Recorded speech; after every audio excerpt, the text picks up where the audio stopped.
Praise the Lord. பொதுவாக எல்லாருக்குமே ஏதாச்சும் உதவி வேணும்னா நமக்கு இவங்க உதவி செய்ய மாட்டாங்களா, அவங்க உதவி செய்ய மாட்டாங்களான்னு சொல்லிட்டு மனிதர்கள்கிட்ட உதவி எதிர்பார்க்குறவர்களாக இருப்பாங்க.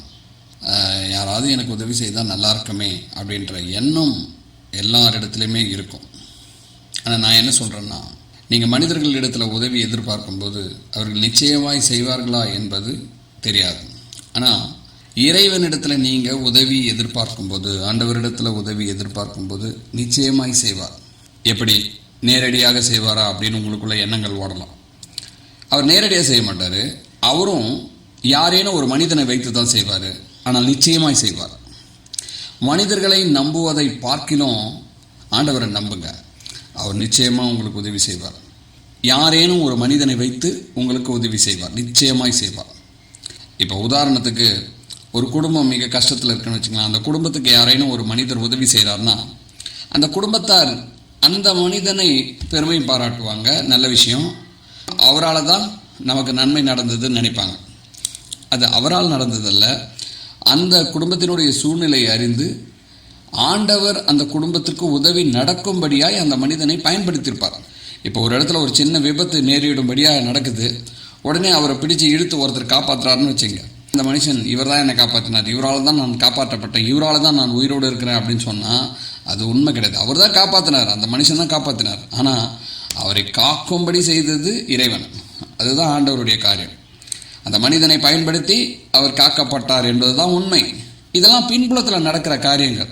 அநேகர் இப்படி தான் நினைக்கிறாங்க. நமக்கு ஒரு உதவி செய்யப்படும் போது அது அந்த மனிதர் செய்தார், அவரை கொண்டாட வேண்டும், அவரை பெருமை பாராட்ட வேண்டும், அவரால் தான் நான் இன்னைக்கு இப்படி இருக்கிறேன் அப்படின்னு சொல்கிறவங்க அநேகர் இருக்கிறாங்க. ஆனால் அது முற்றிலும் தவறு.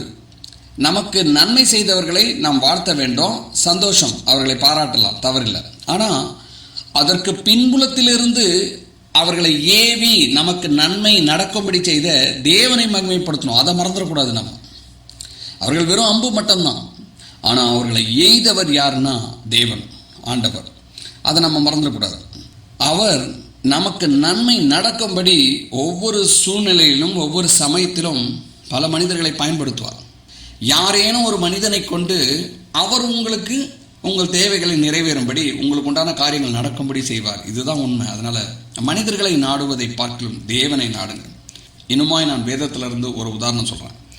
ஒரு சமயம் ஒரு தாயும் மகனும் தங்களுக்கு உண்டான உணவை இறுதியாக வைத்திருக்கிற அப்பத்தை உண்டு இத்தோடு மடிந்து போய்விட வேண்டும் என்று தீர்மானம் செய்து அந்த தாயானவள் விறகு பொறுக்கி கொண்டிருக்கிறார்.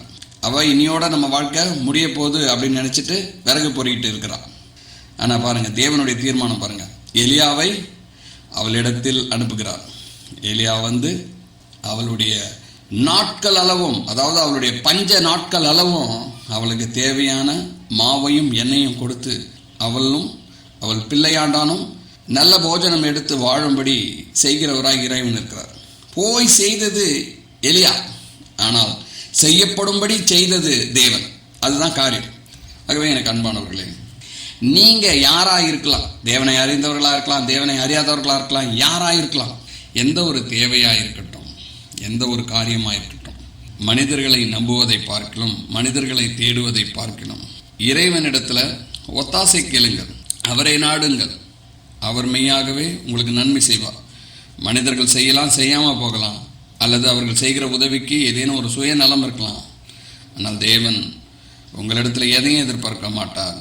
உங்களுக்கு நிச்சயமாகவே உதவி செய்வார் என்பது தான் இந்த நாளுக்குண்டான